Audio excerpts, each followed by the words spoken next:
Alright y'all, welcome back to the channel and to some more buckshot testing. And today we've got another new shell that we've never tested before, and it's definitely one that a lot of you guys have been wanting to see us try out here lately. So when I found some on the shelf the other day, I had to pick up a box and see what they could actually do. But for the shell we've got out here today, I brought out some of the Federal Power-Shok buckshot shells. These ones are a 12 gauge, 2 3/4 inch, 27 pellet load of number 4 buck, moving about 1,325 feet per second. A lot of you guys have wanted us to test 4 buck, so I've picked up several different 4 buck shells, and this is one of them. So how can the 27 pellet 2 3/4 inch Federals do? Definitely think it's going to be pretty interesting because 27 pellets of buckshot flying down range is quite a good number of them. So it's definitely going to be interesting to see what kind of a pattern we can actually get out of these. And as for the setup we've got to run them through today, I brought out the Remington 1187 again with the stock full choke, which is our kind of baseline, reliable, consistent buckshot performer. It's kind of what I start with when testing most buckshot shells, because we know this with the stock full choke is a very reliable setup. So we will see what those 27 pellet 4 buck Federals can do through this stock full choke in the 1187 today as for a pattern. So as for the test today, everything's going to be set up the same as usual. I've got the big sheet of paper down at 40 yards. I've also got the chronograph as well as the templates we can lay up over our target and get better reference point as to how they actually perform. So let's get you guys a view of this target and take this shot and see just what kind of a pattern we're able to get from a 27 pellet number 4 buck shell through this stock full choke today.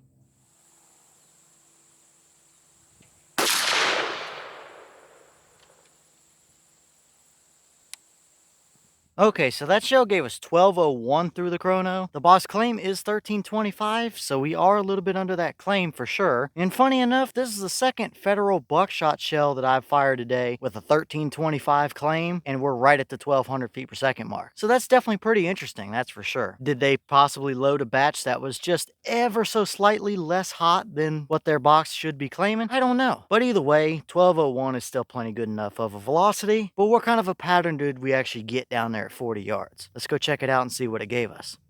Alright, well, now we're down here at our 40-yard paper, and this is what we got. And I gotta say, it's pretty much middle of the road, in my opinion. 4 buck is a good bit smaller than something like double-aught buck, so we're gonna have more pellets. And with smaller pellets, typically tighter chokes tend to work a little bit better for a tight pattern, and this is somewhere in between. I expected to see a lot more broad and open pattern than a loaded double-aught buck, but this definitely isn't quite exactly what I want to see just yet. But at least now we have a baseline with stock full choke and we can move from here. We have a total of 25 out of the 27 pellets actually on the paper here, so we are missing 2 of them. But as for the pattern itself here, definitely a pretty large, wide spread open pattern, that's for sure. But what I am seeing here is if you were hunting predators that were probably going to be on the run, that would be a pretty good looking pattern for you, I'd say. You definitely don't have a super tight pattern or super condensed core. This is more akin to a waterfowl pattern than it is a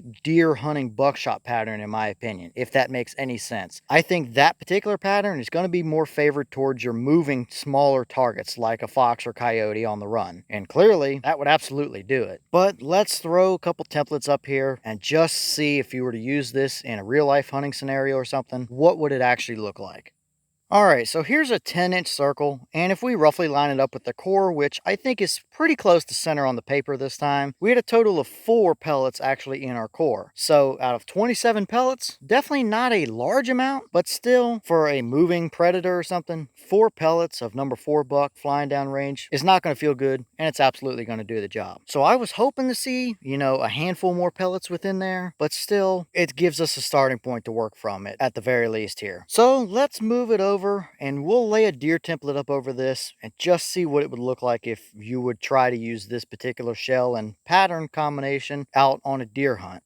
Okay, and here's that deer template, and if we line it up with our point of aim, we have somewhere in the ballpark of 10 to 12 pellets that would have actually hit this deer, so it would definitely have been good enough to get the job done. But as you can very clearly see, this particular pattern that this setup and choke gave us, I don't think is really going to be a great deer hunting pattern. Plus, 4 buck, although it's plenty good enough for a deer, I would tend to lean more closer towards that, 1 buck to double-aught buck type of range, for me, myself anyway. But But if you were to use this on a deer, sure, it would have been a good enough pattern, but you would have had a good amount of pellets kind of spread all throughout the deer. And if they didn't get full penetration all the way through them, you would have definitely been digging out a handful of pellets, that's for sure. So definitely not what I would call a fantastic or great deer hunting pattern, but I don't know. Some of you guys that do deer drives and have deer absolutely blasting through in front of you at full speed might really like that kind of a pattern. But let's throw the hog template up and just get a reference as to what it would look like in that scenario. Plus, that is a little bit closer to the size of a coyote, so we can kind of get a reference there as well.